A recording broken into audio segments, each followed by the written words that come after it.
कस्त्वं शिशोकस्य कुतोऽसि गन्ता किं नाम ते त्वं कुत आगतोऽसि एतन्मयोक्तं वद चार्भकत्वं मत्प्रीतये प्रीतिविवर्धनोऽसि नाहं मनुष्यो न च देवयक्षो न ब्राह्मणक्षत्रियवैश्यशूद्राः न ब्रह्मचारी न गृही न वनस्थः भिक्षुर्न चाहं निजबोधरूपः निमित्तं मनश्चक्षुरादिप्रवृत्तौ निरस्ताखिलोपाधिराकाशकल्पः रविर्लोकचेष्टानिमित्तं यथा यः स नित्योपलब्धिस्वरूपोऽहमात्मा यमग्नुष्णवन्नित्यबोधस्वरूपम् मनश्चक्षुराद्यन्यबोधात्मकानि प्रवर्तन्त आश्रित्य निष्कम्पमेकम् स नित्योपलब्धिस्वरूपोऽहमात्मा मुखाभासको दर्पणे दृश्यमानो मुखत्वात् पृथक्त्वेन नैवास्ति वस्तु चिदाभासकोऽधीषु जीवोऽपि तद्वत् स नित्योपलब्धिस्वरूपोऽहमात्मा यथा दर्पणाभाव आभासहानौ मुखं विद्यते कल्पनाहीनमेकम् तथा धीवियोगे निराभासको यः स नित्योपलब्धिस्वरूपोऽहमात्मा मनश्चक्षुरादेर्वियुक्तः स्वयं यः मनश्चक्षुरादेर्मनश्चक्षुरादिः मनश्चक्षुरादेरगम्यस्वरूपः स नित्योपलब्धिस्वरूपोऽहमात्मा स एको विभाति स्वतः शुद्धचेताः प्रकाशस्वरूपोऽपि नानेवधीषु शरावोदकस्थो यथा भानुरेकः स नित्योपलब्धिस्वरूपोऽहमात्मा यथानेकचक्षुप्रकाशो रविर्न क्रमेण प्रकाशीकरोति प्रकाश्यम् अनेकाधियो यस्तथैकप्रबोधः स नित्योपलब्धिस्वरूपोऽहमात्मा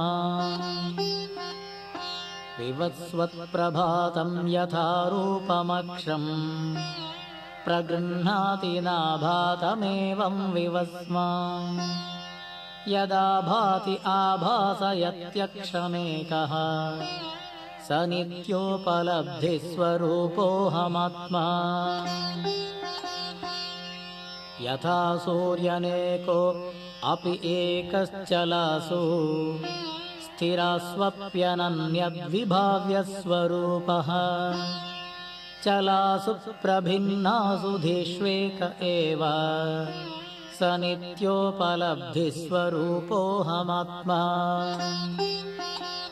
घनच्छन्न दृष्टिर्घनच्छन्नमर्कम् यथा निष्प्रभं मन्यते चातिमूढः तथा बद्धवद्भाति यो मूढदृष्टेः स नित्योपलब्धिस्वरूपोऽहमात्मा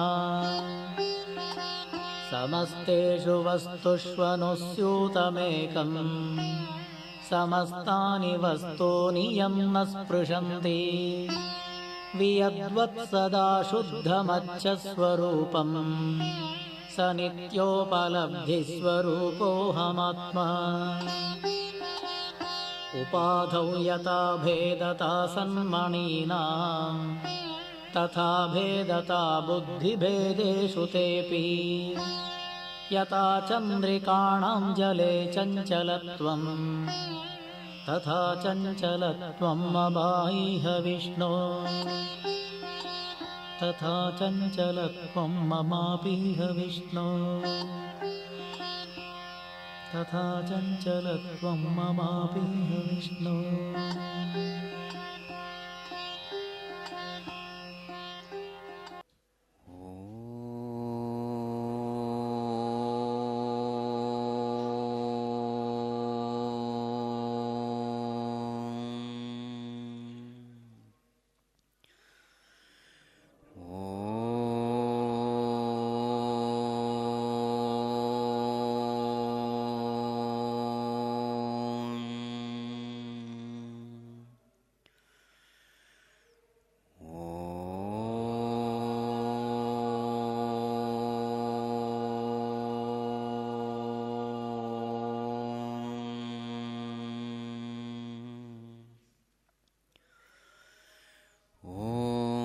सहना भवतु सहनो भुनक्तु सह वीर्यं करवावहै तेजस्विनावधीतमस्तु मा विद्विषावहै।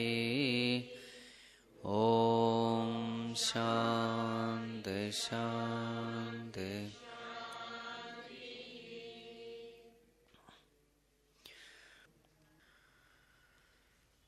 सदाशिवसमारम्भां शङ्कराचार्यमध्यमाम् अस्मदाचार्यपर्यन्तां वन्दे गुरुपरम्परां। श्रुतिस्मृतिपुराणानाम् आलयं करुणालयं नमामि भगवत्पाद शङ्करं लोकशङ्करं शङ्करं शङ्कराचार्यं केशवं बादरायणं सूत्रभाष्यकृतौ वन्दे भगवन्तौ पुनः पुनः।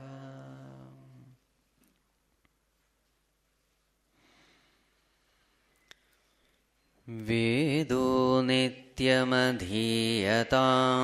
तदुदितं कर्म स्वनुष्ठीयतां तेनेशस्य विधीयता अपचितिः काम्ये मतिस्त्यज्यतां पापौघः परिधूयतां भवसुखे दोषोऽनुसन्धीयताम् आत्मेच्छाव्यवसीयतां निजगृहात् तूर्णं विनिर्गम्यतां सङ्गत्सत्सु विधीयतां भगवतो भक्तिर्दृढाधीयतां शान्त्यादिः परिचीयतां दृढतरं कर्माशु सन्त्यज्यतां सद्विद्वानुपसृप्यतां प्रतिदिनं तत्पादुकासेव्यतां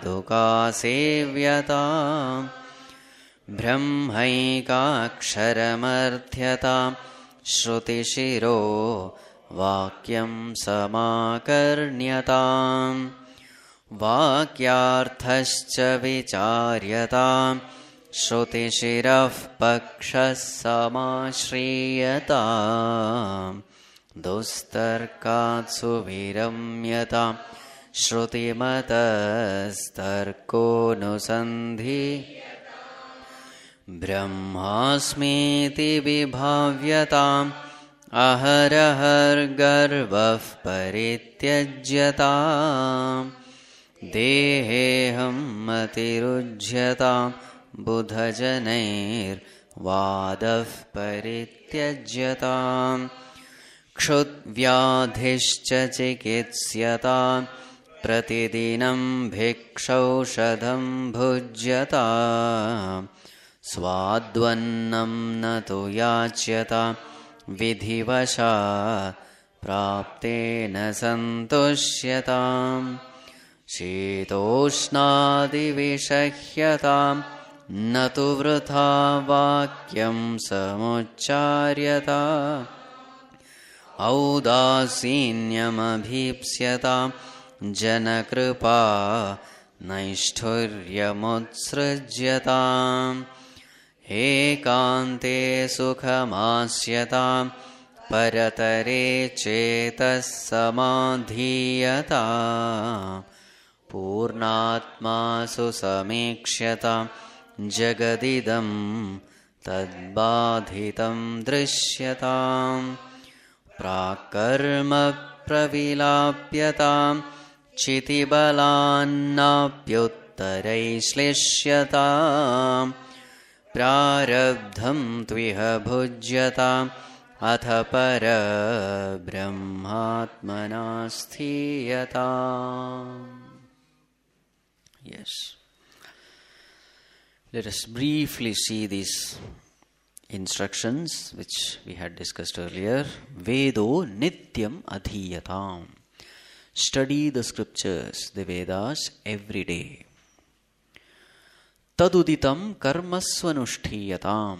Whatever actions are prescribed in the Vedas, perform them as best as you can.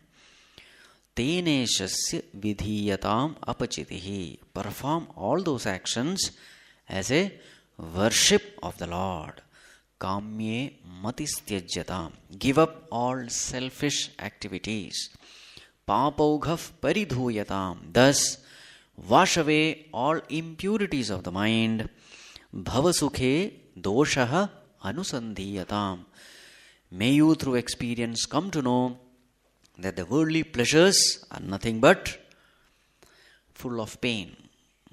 See defects in the pleasures of the world. Atmecha vyavasiyatam. Desire the knowledge of the self. Nijagriha turnam vinirgamyatam. So after having learned these lessons in the Grihasthashrama, get ready to get into Vanaprasthashrama. In Vanaprasthashrama, what are we supposed to do? Sangat satsu vidhiyatam. Do satsang. Associate yourself with the wise. There alone you will gain the knowledge of the ultimate reality. There alone you will know that there is a great purpose of life. And then Bhagavato bhaktir dridhadiyatam. Make your devotion unto God firm. Shantyadif parichiyatam. May you cultivate all noble virtues like Shama, Dama, Uparama, Titiksha, Shraddha, Samadhanam.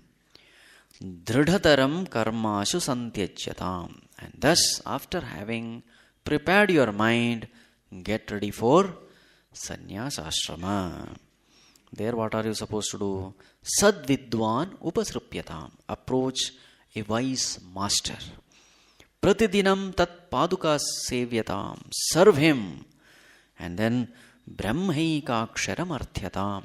Ask from him the ultimate knowledge of the imperishable supreme Brahman. Shruti shiro vakyam samakarnyatam. And when he teaches you, gives you that knowledge, listen attentively. And what is the knowledge he gives? Brahma eka shruti shiro vakyam. The Mahavakya. The statement which establishes the identity between the individual and the Supreme, the Jiva and the Ishvara. And when you have doubts, Vakyarthasya vicharyatam. Think over these statements, these Mahavakyas. Shrutishiraf pakshas samasriyatam. Always take refuge in always take the side of the Shrutis of the Vedas. Dustarkat suviramyatam. Any logic which is trying to prove that Shruti or the Veda is wrong, give it up totally. Shrutimatastarko nusandhiyatam. Use the logic given by the scriptures. Brahmasmiti vibhavyatam. Thus, after having completed Shravana and Manana, get into Nididhyasana. Now your mind is free. Try to gain that knowledge. Make it experiential knowledge. Brahmasmiti vibhavyatam. Feel it. Experience that you are Brahman, you are not this body. Aharahar garvav parityajyatam. Again and again, day by day. Eliminate this garva, the ego. How to eliminate it? Dehe aham matihi ujjatam. Give up the identification with the body. Thus give up ego. Buddhajanehi vadav parityajyatam. Give up arguments with the wise people. Kshut vyadhischa chikitsyatam. Treat hunger as a disease. Pratidinam bhikshaushadham bhujyatam. Every day, take food through bhiksha and take it as a medicine. Swadvannam natu yachatam. Don't beg for tasty food. Vidhivashat praptena santushyatam. Whatever comes to you as per your destiny, have it and be contented with it. Shitoshnadi vishahyatam. Go through the pairs of opposite, the heat and cold, joys and sorrows, honor and dishonor. Cheerfully endure it. Natu vritha vakyam samucharitam. Don't talk unnecessarily. Audasinyam abhipsyatam. Be indifferent to all nonsense happening in this world. Janakripa naishturyam utsrichyata. People will deal with you in varieties of ways. Some may mock at you, some may ridicule you, some may love you, some may respect you, some may revere you, some may hate you. Varieties of reactions you will find in the world. All kinds of people are available in this world. Wise and the otherwise. What should be your attitude? Utsricyatam. Don't pay any attention to all this. Ekante sukham asyatam. Be seated happily, full of contentment and joy, all alone. So this is what you have to do at the seat of meditation. Ekante, all alone. Sukham asyatam. Be seated. Happily, with total contentment. And what are you supposed to do at the seat of meditation? Paratare chetaha samadhiyatam. Samadhiyatam. May you fix your mind. Where? Paratare. Upon that higher truth. Chetaha. Mind. Samyak adhanam. Samadhanam. May you fix your mind upon that highest truth. If the mind is not prepared, this cannot be done. If the mind is not prepared, mind will think only of the world. Mind will wander here and there. If the mind is not prepared, ekante sukhamasyatam itself is not possible. With such a wandering mind, if you sit, you may close your eyes, you may control your breath, but nothing is going to help. Therefore, this instruction is given in the end. So, it is understood that you have gone through Karma Yoga, mind has been purified, mind has been taught to concentrate, mind has developed necessary dispassion from the world, mind is filled with devotion, it has clarity with regard to spiritual goal, everything is there, then he is seated.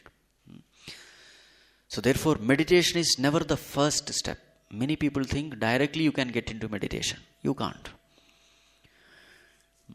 Then what are those meditation sessions which are happening everywhere? 3 days, 4 days meditation course. They are all what you call as appetizers. They will inspire you. And what is the technique used? The technique used is simple. Watch your breath. Slow down your breath, make your breath steady, slow, etc. Yes, when the breath is made slow and steady, your mind calms down. That is the only thing they will teach. And they will ask you to meditate upon so many things. But real meditation requires lots and lots of preparation. If you really want to get to know the truth, to experience the truth, lots of years, many years you have to prepare. That only preparing the mind takes a lot of time. So at the seat of meditation, when the mind wanders into the world, mind is wandering, the intellect must be able to withdraw the mind from the world. So who must be powerful? Intellect must be powerful. Intellect is guided by what is right, what is wrong. Mind is guided by what are my likes and dislikes. Mind goes towards likes. Shun dislikes. Ragadvesha. Ragadvesha guides the mind. Whereas buddhi or intellect is guided by rights and wrongs. Dharma, adharma. So then at the seat of meditation you will find a tussle, a tug of war happening between mind and the intellect. Mind wants to go to places which it likes. It may be good, it may be bad. Intellect will say, don't go there. That is not the path. The mind, for so many years, it has indulged in the worldly pleasures. So naturally, the mind will go towards the world. So at that time, intellect must say, Bhava sukhe doshaha anusandhiyatam. It should withdraw the mind. Now, when the intellect is trying to withdraw the mind, if the mind is filled with vasanas, ragadveshas, who will win? In the beginner's condition, there is nothing called intellect. There is only mind. He is riding on this untrained, untamed horse called mind. Without any reins also. Just assume a person sitting on the horse, untrained horse, wild horse, and he has no control. And suppose that person is tied to the horse. So there is no scope that the horse can kick him out. That is also not possible. This is our condition. You can't get rid of the mind. Mind is there and the mind is taking you wherever it wants. This is the experience of the beginners in meditation. Right? So therefore a lot of preparation is necessary. At the seat of meditation, you must have a tremendously powerful intellect. And how do you strengthen the intellect? By intelligently living life. By intelligently going through experiences of life. Every experience of life should prove it to you that world is nothing but misery. There is only pain in the world. There is only suffering in the world. Only then and then alone, that intellect which has understood this, only then the mind can be withdrawn. Otherwise it will become a mere suppression. Mind has lot of desires and you have suppressed the mind. It won't work. Mind must be educated. So the wise intellect must tell the mind, oh dear mind, how many times you have burnt your fingers in the fire of worldliness, worldly pleasures. Again you want to go there. Then when the mind is convinced, it withdraws. Merely withdrawing will not do. The intellect should guide the mind. Telling, oh my dear mind, you want happiness, isn't it? The real happiness is in the self. So, withdrawal of the mind from the world and attaching the mind to paratare chetaha samadhyada, to the higher. Detached from the world, attached to the higher. This is meditation. And if you want to detach from the world, you must be rich in vairagya, dispassion. Otherwise, detachment will be difficult. And if you want to attach the mind to the Lord, you must have tremendous amount of bhakti. That is why earlier it is said, bhaktir dridhadiyatam. Tremendous amount of love is necessary because concentration becomes easy and effortless wherever there is love. The one whom you love, concentration becomes natural and spontaneous. You don't put forth effort. So now this seeker is sitting here with lots of love. His heart filled with love for God. Bhakti is there. Not only bhakti, viveka is also there. What is viveka?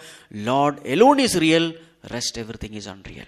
Lord alone is permanent, rest everything is impermanent. This understanding is there. With such an understanding, intellect becomes very, very powerful.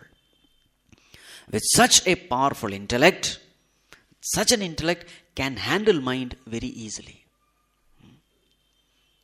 It can convince the mind, it can withdraw the mind from the world, and it can fix the mind unto the Lord. Yato yato nischarati manaschanchalamassthiram tatastato niyamyetat atmanyeva vasham nayet. Whenever the mind goes out, wherever the mind goes, mind's nature is chanchalam, asthiram. It is fickle, restless. What are you supposed to do? Withdraw the mind. Shanai shanairu parame buddhya dhrutigrihitaya atma samstham manakritva nakinchitapi chintayet. Slowly, slowly the intellect should withdraw that mind. Buddhya dhrutigrihitaya. A buddhi, an intellect which is firm, convinced about the higher. Such an intellect alone can withdraw the mind. If this preparation is not done, instead of intellect controlling the mind will take away the intellect. Indriyanam hi charatam yan manon vidhiyate. Tadasya harati prajnam vayur navami bhambasi. Just like the boat is carried, the anchorless boat is carried away by the wind, in the same way, the indriyas, the intellect, everything will be carried away by the mind. So therefore, this preparation is absolutely essential. Now the seeker has done that preparation. Therefore, effortlessly, paratere chetaha samadhiyatam. He fixes his mind upon the truth. The mind goes without any without any compulsion. Mind doesn't offer any resistance. Because the mind is also convinced that there is no happiness in the world, the real happiness is in the self. Pujya Gurudev used to give the example of our dog. We have a pet dog. Suppose you don't feed the dog. Where will it go? If you don't feed the dog properly, the dog will go to the streets and eat all unwanted things. But suppose you are giving excellent food, stomach full,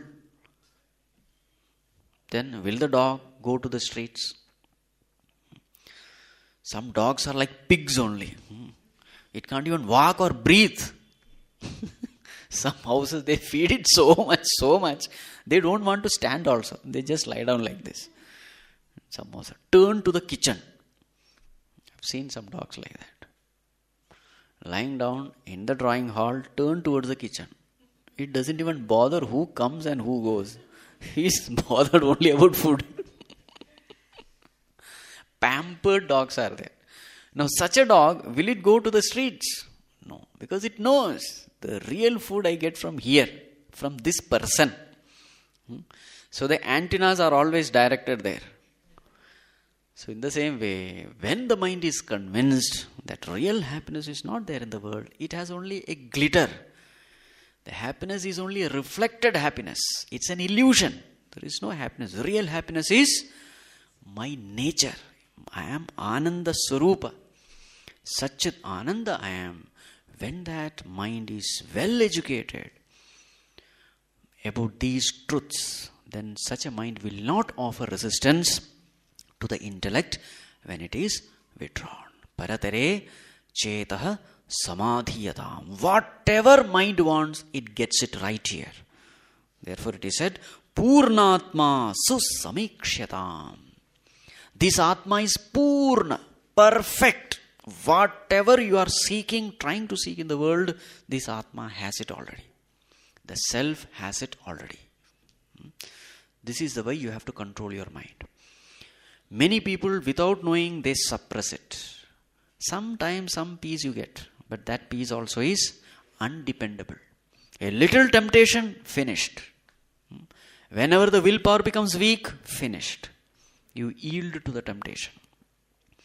Whereas this mind, even when that mind is exposed to all kinds of worldly temptation, it doesn't go there. Then understand you are established in yoga.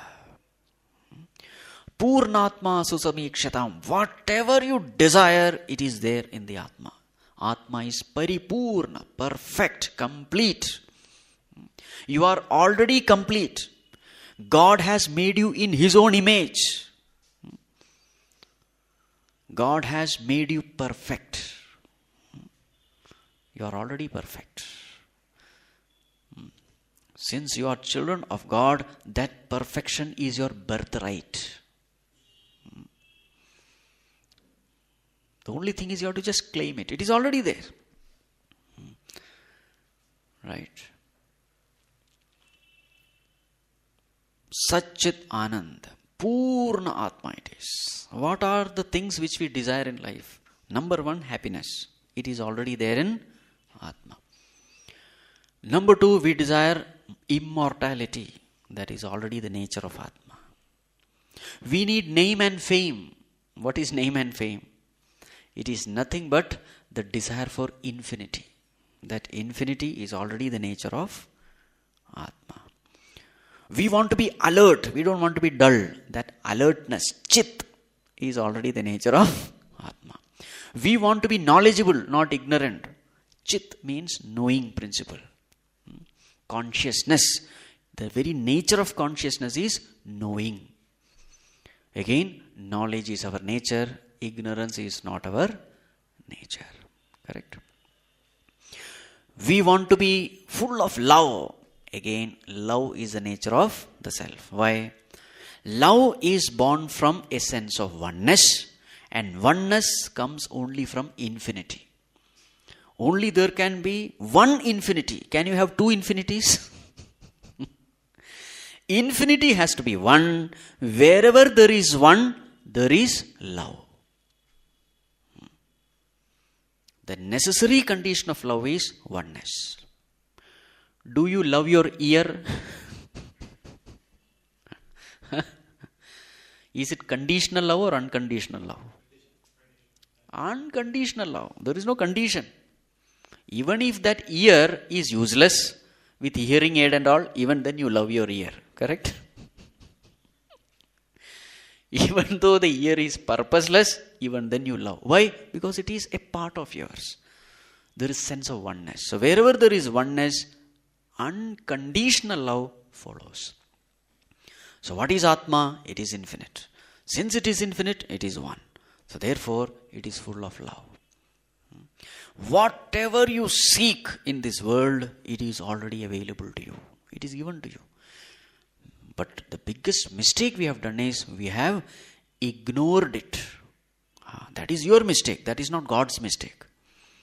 God has given you choice. My dear child, I have given everything to you, but it is up to you.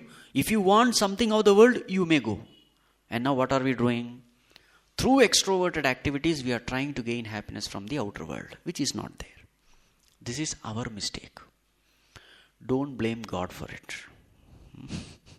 So therefore, PÖRNA-āTMާ susamīkshatam. Ikshatam, see. Samikshatam, see it well. Susamīkshatam, see it very well. Understand it very well through Shravana, Manana, Nididhyasana. Let this knowledge be firm in you, doubtless in you, that this self in me is perfect. Nothing has to be added to it. So if you want total fulfillment, total happiness, seek this Atma, which is Purna, which is perfect.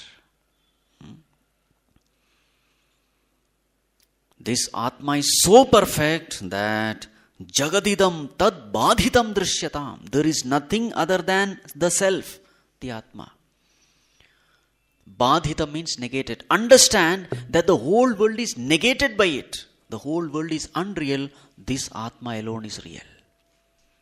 This is the highest standpoint of Vedanta. Even the existence of the world depends upon the Atma's existence, the self's existence. What exists is only Atma, not the world. World has only illusory existence. World exists because of you. At present, what is our understanding? I exist because of the world. Vedanta says it is just the opposite. World exists because of you. It is something like dream. In the dream, I think I exist because of this world. But when you wake up, what do you understand? The whole dream world was existing where? In me. See the change. The moment you wake up, you come to know the whole dream world is an illusion. But in the dream, you never know that. You can't logically prove it also. But the moment you wake up, you come to know this great truth that you alone were real. The rest, everything was unreal. Therefore, the Vedanta, the Upanishad says, Uttishtata, Jagrata, Prapya Varan Nibodhata. Arise, awake. Nibodhata, know it. Know this great truth. Prapya Varan. Having approached the wise ones, the great saints and sages, approach them, learn from them, and awake from this great dream of yours. Awake to your real nature. This is what the scriptures say.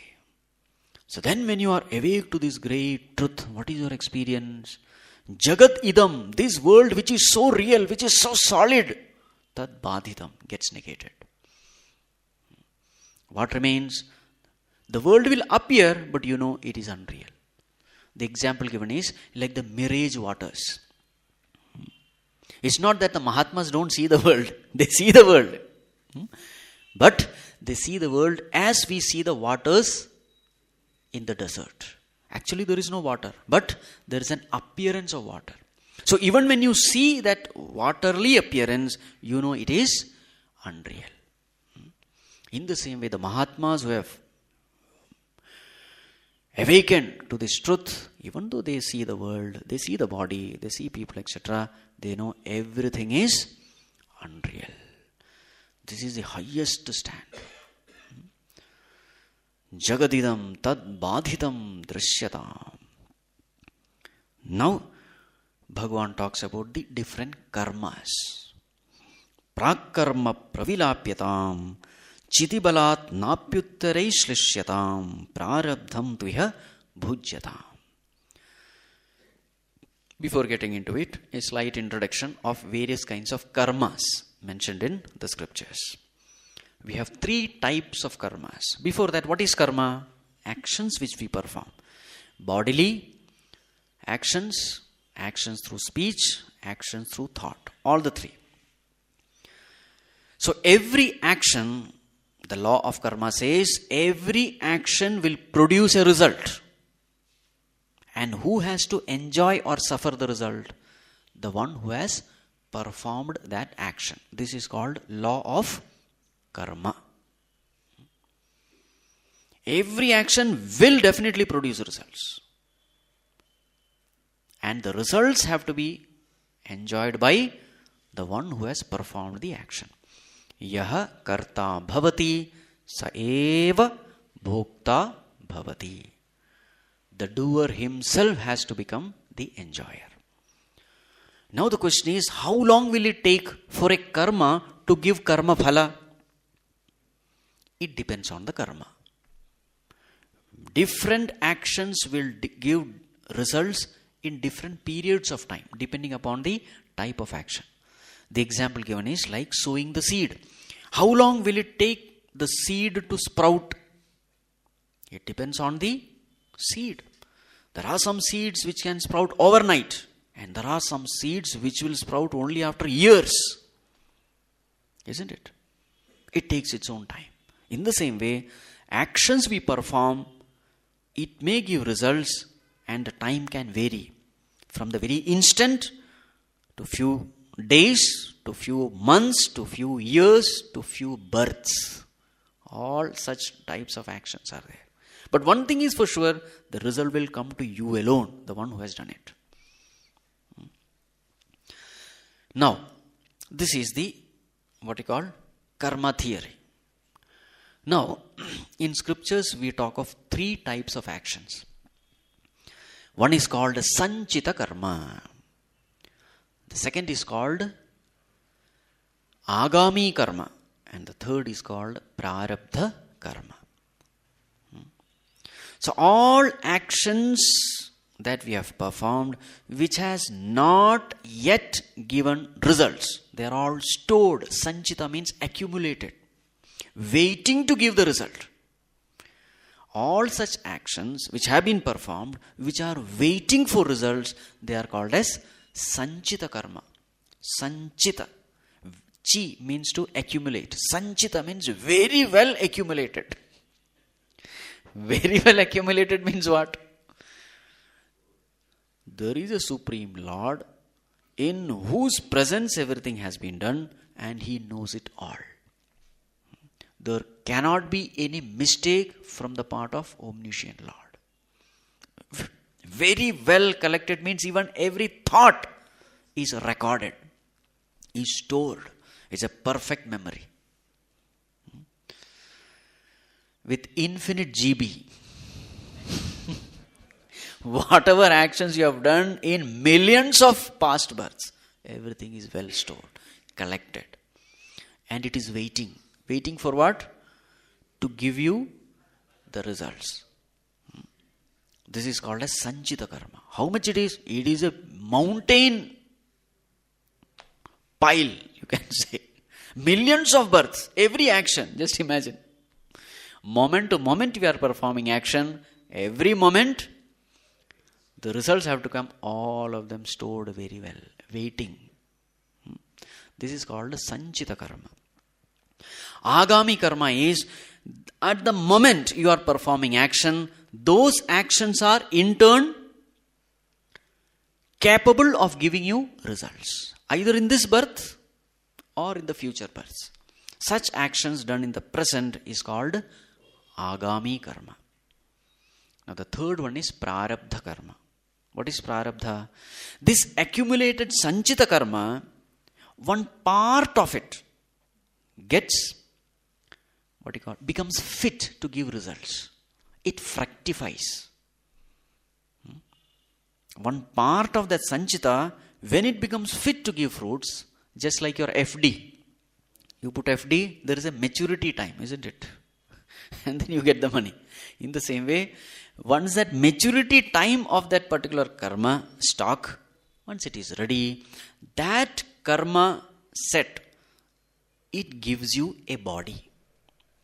Because if you want to go through the results of karma, the first and the most important thing is, you must have a body through which you will go through those results. So that Sanchita Karma, one part becomes fit to give results. And that set is called Prarabdha Karma. And that gives a body, and that Jiva, the individual, has to go through certain experiences in life, depending on the Prarabdha Karma. So what is Prarabdha Karma? Actions which have already started giving results is called Prarabdha. So there will be Sukha if you have done Punya Karma. There will be Dukkha if you have done Papa Karma. Sukha, Dukkha, Mishrana. Right? This is called Prarabdha. Sanchita, Agami and Prarabdha. Now to give an example, suppose you have 1,000 Sanchita Karma. It cannot be 1,000, it will be in billions, countless billions. But just for example, suppose you have 1,000 units of Sanchita Karma. Out of that, 100 units become fit to give you results. Right? And let us assume that you are getting a human body. So now 1,000 minus 100? 900. That much is Sanchita. This 100 becomes what? Prarabdha. Now this 100 you live. So as you live, as you go through the joys and sorrows, Prarabdha Kshaya happens. Right? So once that lifetime is over, 100 is gone. But in the process, let us say you have done 1,000 Agami. Now after death, what is the account now? 1,900. Again 100 becomes ready to give next. You come down again. How much left now? 1,800. Again you go through. Again 100 is over, you add another 1000. Now what is the score?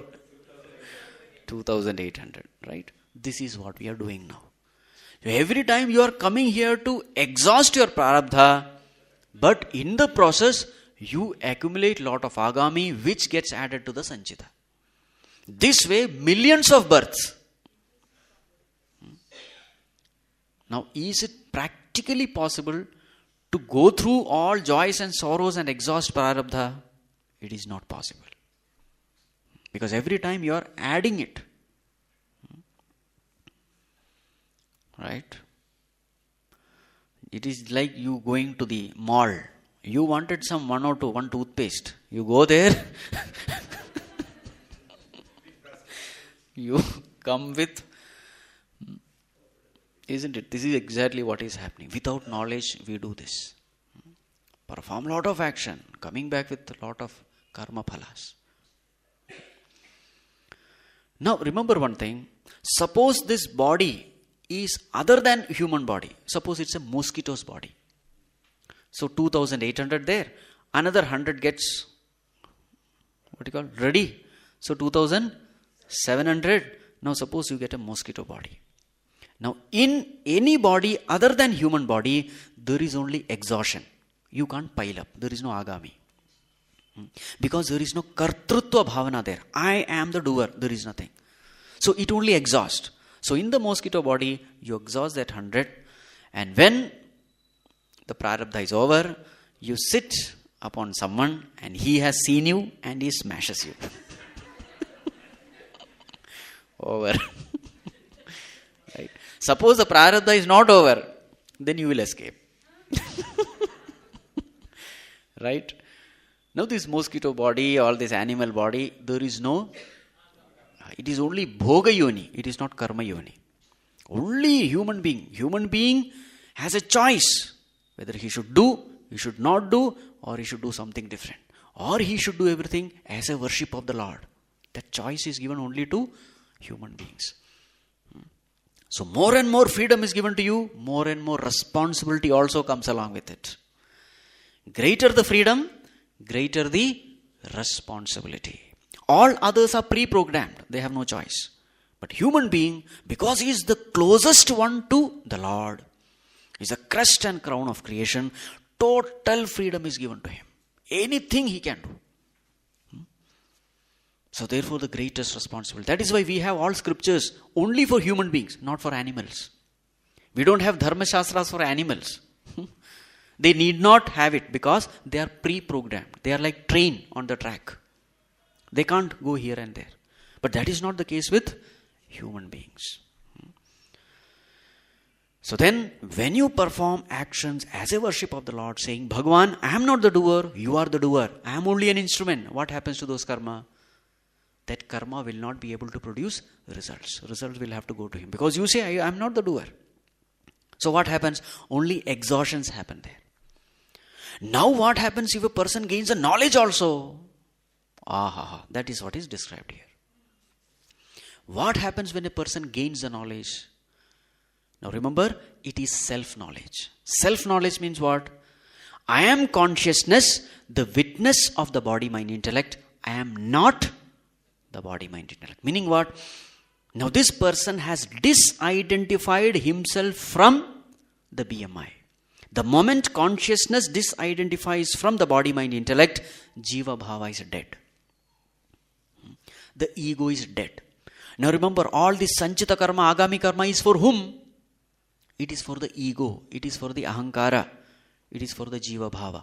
The moment consciousness disidentifies with BMI, what happens? Jiva is dead. Remember the film theater example. Who cries in the film theater? The one who has identified with the character alone cries. If you are not identified with the film, you will not be affected by the film. Correct?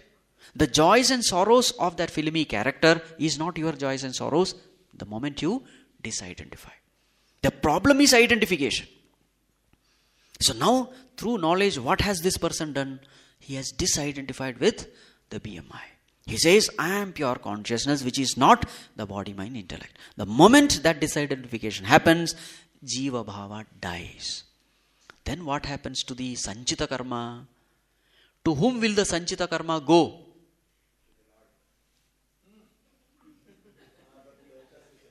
Lord also has not done any action.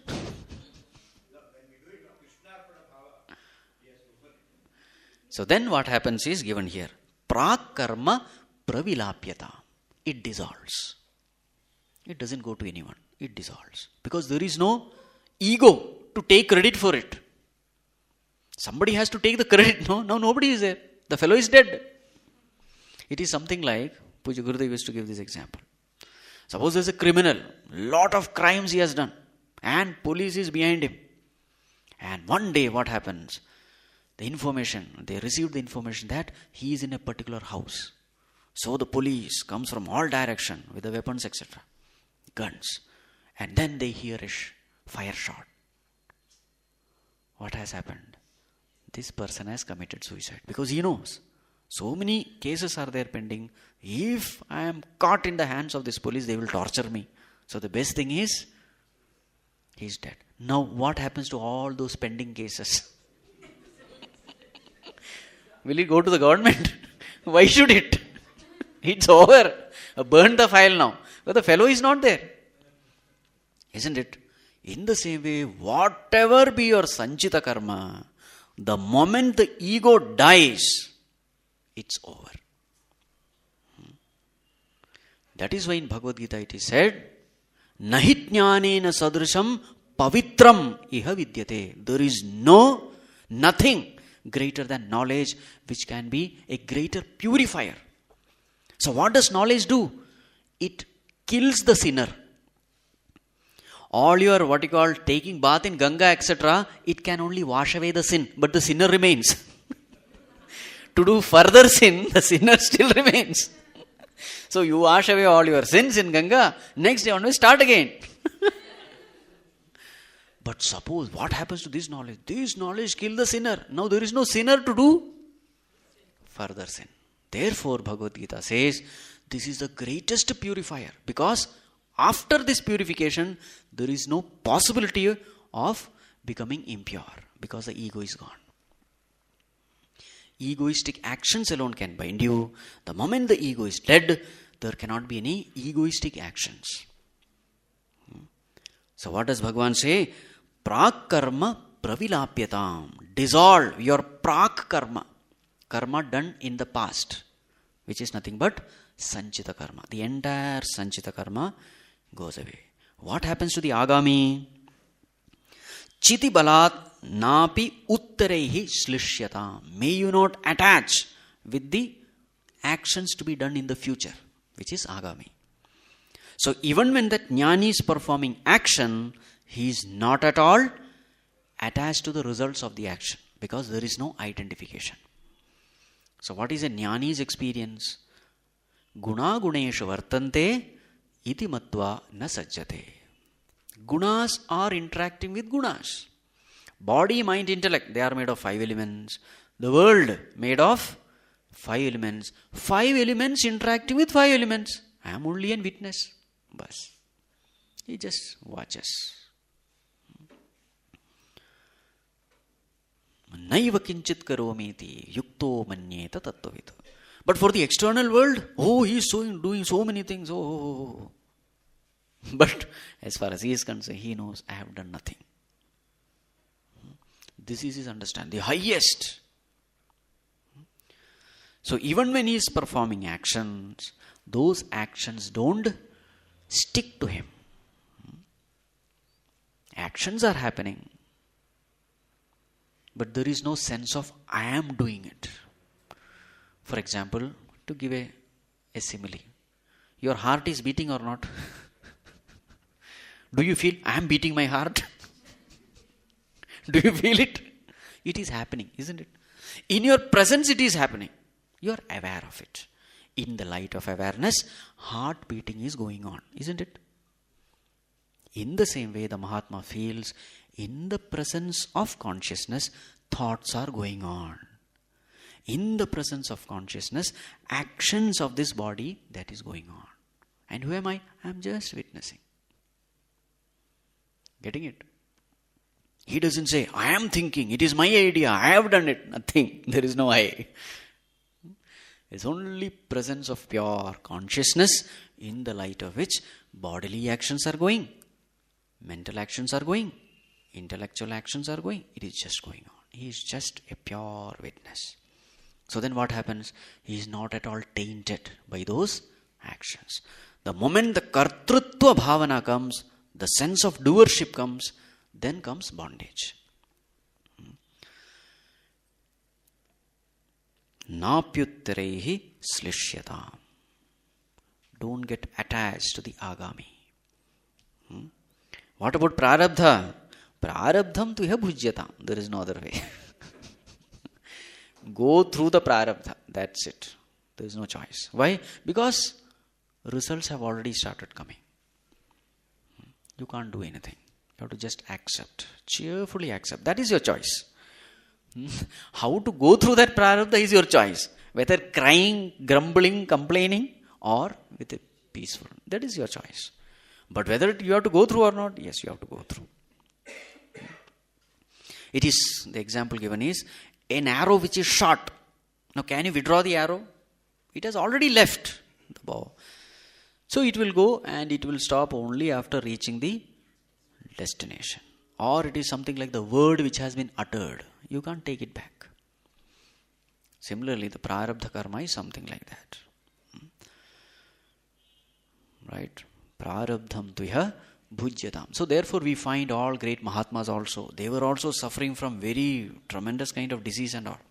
So many times you think, oh, this person is such a great devotee, a Mahatma, and still he is suffering from such disease. This Prarabdha has brought this body. And remember, Prarabdha comes from Sanchita. And Sanchita Karma has been done when he was an Ajnani. In a state of ignorance, he has done those actions because of which the present result is coming. Right? So in the state of ignorance, anyone could have done anything. But the beauty is, even when that Mahatma is going through this Prarabdha, he is not at all bothered about it. Why is he not bothered? Because he has understood, I am not the body. So whatever body goes through, he never feels that I am going through it. This is the difference.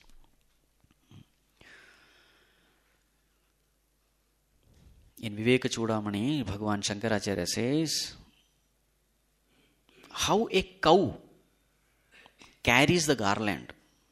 Have you seen those cows? In some festival time and all, they bring the cow fully decorated with all colorful cloth and all that. And with that, what you call instrument, that person comes. So you put a garland. Now how much value that cow gives to the garland?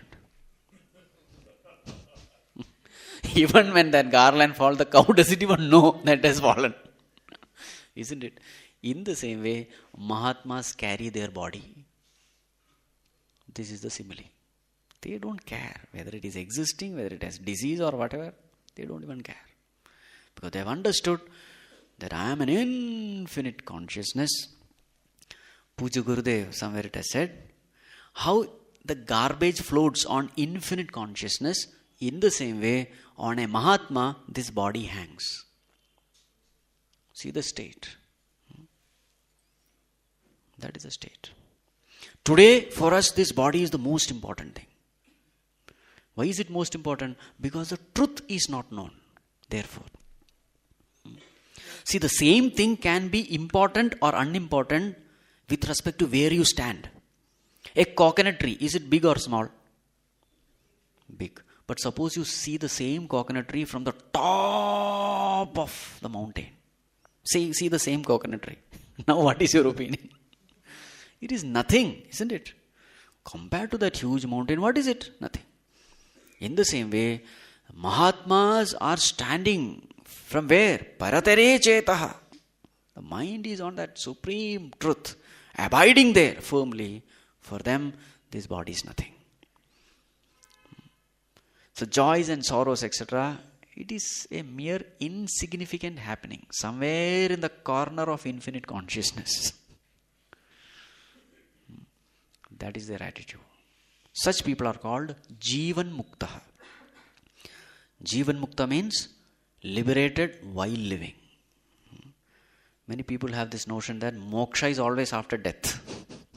Then nobody will want moksha. Moksha is while living. Now here, the description is about the Jivan Mukta Purushas. People who are liberated while alive. While alive means body is there, but there is total disidentification. Great Mahatmas like Ramana Maharshi, Ramakrishna Paramahamsa, Taponji Maharaj, Puja Gurudev, they are all classic examples. And in their life, we could see that whatever is explained here, it is true. How much value they have given to this body. Their life is a clear, indication that whatever is said is absolutely true. Taponji Maharaj, last days, he was reduced to skeleton, one skull and a skeleton.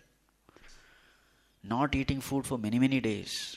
So then Puja Gurudev went to Taponji Maharaj and said, Swamiji, you just allow me once. You just say yes, I will give the best treatment to you.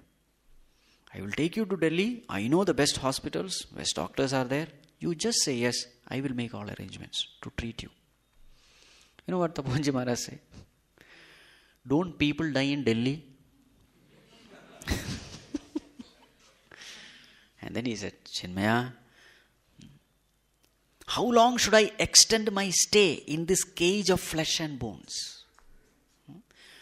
For last 70 years, that Supreme Lord with outstretched hands is waiting for me. Should I make him wait still further? See their attitude. He refused treatment. I would like to give up this body in this beautiful serene place of Himalayas. But silently he left the body. Cheerfully left the body. He was as though welcoming death. This is what happens when you gain this knowledge. When you don't have this knowledge, body is the most important. A little bit sneezing, buzz. Immediately you start thinking, what can be this? And you worry about so many things. And go through all kinds of tests. Ultimately, no, there is nothing. People panic. A little fever is enough. That's all. Isn't it? Now look at these Mahatmas. Even when disease is there, sickness is there, terminal disease is there. What a state. Ramana Maharshi also, when there was this cancer detected. So some devotee said, Bhagavan, please come with us. We will take you to a doctor where operation can be done. He did not care. Ultimately, doctor came to do the treatment. And then doctor said, we have to provide anesthesia because pain will be terrible. Ramana Maharshi said, if you want to operate, operate, but no anesthesia. And then the doctor started cutting open all those things. And he was looking at this man, he was just watching as the operation is going on somebody else's body. He had completely withdrawn the mind from the body and he was just watching. Just look at it. Blood is oozing out and he's cutting that flesh and he's just watching. As though he's watching some movie. Look at them. How they were facing death. Puja Gurudev also, in the last moments, only 18% of his heart was functioning. 18%. And he was working 18 hours a day. Right? 18 hours a day he was working. Doctors were telling, Swamiji, please don't give too much of load to this body. This body cannot handle. The heart cannot handle. It is functioning only this much. He didn't care. So one army man asked Gurudev, Swamiji, what is this? What is the secret of your enthusiasm?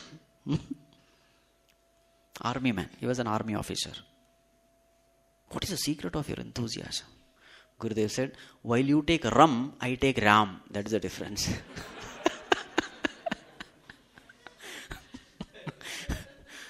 That is the strength which comes to you, see. See how different people, same life is given, everything is same, but see their attitude. This is what happens when you gain this knowledge. Free from all kinds of fear. The one who has surrendered unto God, do you think God will forsake him? Impossible. Impossible. So such a Mahatma lives. He doesn't care for the body. Yes, as long as the body has that Prarabdha, it will live. He considers himself to be consciousness with a body, while we consider ourselves to be body with consciousness. It's a big difference. The primary importance is given to consciousness. Body may exist for some time. Yes, when the body is there, interaction is possible with the world. It is just a medium for interaction. But body's existence has nothing to do with my existence. In fact, I give existence to the body. It is not the body is giving existence to me, no. Body is alive because of me. I, the pure sentient consciousness, is giving life to the body. Body may exist, may not exist. How does it matter? It has nothing to do with my existence, the existence of consciousness. When this experience happens, then birth and death has no meaning at all. It is a mere illusion. Vasamsi jirnani yatha vihaya navani grannati naroparani tata sharirani vihaya jirnani anyani sanyati navani dehi. This body is nothing but an cloth. So what do you do with an old cloth? Once it is worn out, old, you throw it away and take up new, isn't it? Now this Mahatma need not take up the new one because he has served the purpose of taking the body. The purpose is served. The ultimate goal has been achieved. Now there is no more rebirth. He has passed from this institution called world. As long as you don't pass, you have to come back again. A child who has failed in 5th standard, where will he go? Back to 5th standard. In the same way, as long as this knowledge is not gained, punarapi jananam, punarapi maranam. It goes on and on and on. Do you want to continue this stay here? You are hesitant. That means you still want to continue. Right. As long as you are hesitant, Bhagavan will not, Yeah. Very nice quote I read somewhere. It's a quote from God about driving. Don't drive fast. You are not yet fit to reach me. So in the same way, as long as we have attachments, likes, dislikes, lot of desires to be fulfilled in this world, etc., then we keep coming back again and again to fulfill those desires. Those karmas will bring us back. So it is that we want, therefore Bhagavan is giving us rebirth. Not that he wants, no. We say, Bhagavan, I don't want you, I want the world. So then Bhagavan says, okay, go to the world, fulfill your desires. When everything is over, then come back to me. Ramakrishna Paramsa beautifully gives the example. As long as the child is busy with the toys, will the mother attend to the child? No. Mother will keep on giving one toy after another. No, the child is busy with the toy. So what does mother do? Mother is busy in the kitchen cooking. But a time comes when the child wants only mother. And he throws away all the toys. Then mother understands, he wants me. Takes the child. Isn't it? So too, there are so many toys in this world. We are all busy playing with one toy after another.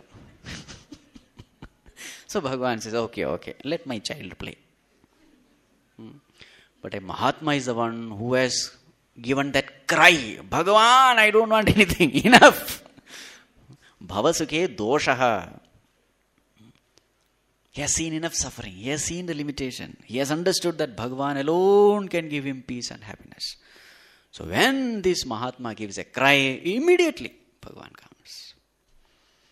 Right? Now he has attained the Lord, attained the truth. Now there is no more coming back. So the last instruction is Atha Parabrahma-āTMāna sthiyatam. So after gaining the knowledge, he remains as a Jivan Mukta in the world. And what happens after death? He knows death is only for the body. Prarabdha of the body, you have to go through. Body is dropped. What happens to him? Atha Parabrahma-ātmana sthiyatam. Remain established in that state of Supreme Brahman. He remains there. This is called Videha Mukti. Jivan Mukti means liberated while living. When the body is dropped, he is called Videha Mukta. Liberated after death. He remains as that infinite consciousness. This is the goal of life.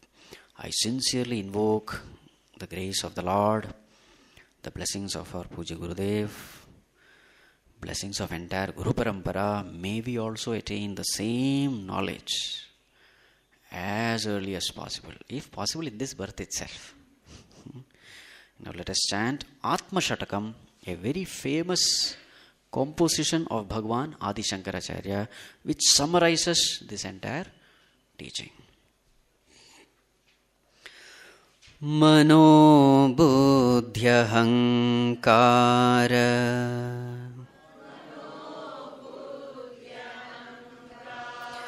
cetani naham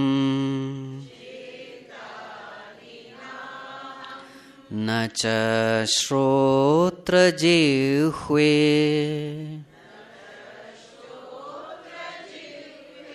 na cha grana netre na cha vyoma bhumirna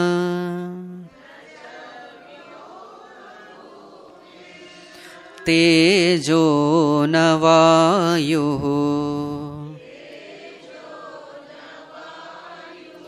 chidanandarupaha shivoham shivoham chidanandarupaha shivoham shivoham na cha prana santnyo na vai panchavayuh na va saptadhaturna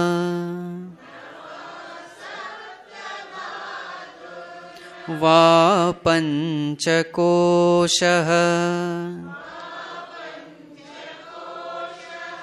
na vakpāṇipādau na chopasthapayo. Together, Chidanandarupaha Shivoham Shivoham Chidanandarupaha Shivoham. Name dvesharagau Name lobhamohau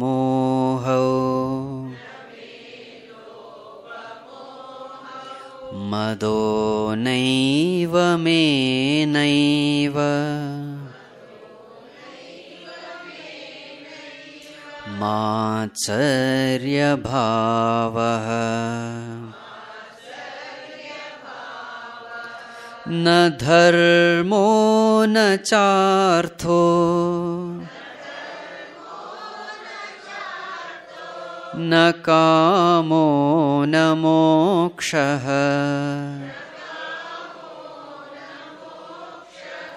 Chidanandarupaha Shivoham Shivoham Chidanandarupaha न punyam न papam न saukyam न dukkham न mantro न tirtho न Veda न yajñāha aham bhojanam naiva bhojyam na bhokta chidanandarupah Shivoham Shivoham Chidanandarupah Na mrityur na shanka Na me jati bhedah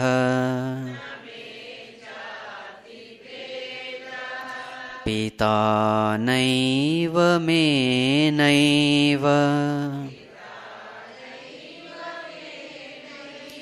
Mata na janma Na bandhur na mitram Gurur naiva shishyah Chidanandarupah Shivoham Shivoham Chidanandarupah Aham nirvikalpo Nirakararupo Vibhurvyapya sarvatra Sarvendriyanam Sada me samatvam Namuktirna bandhah Chidanandarupah Shivoham Shivoham Chidanandarupah Shivoham Shivoham Shivoham Shivoham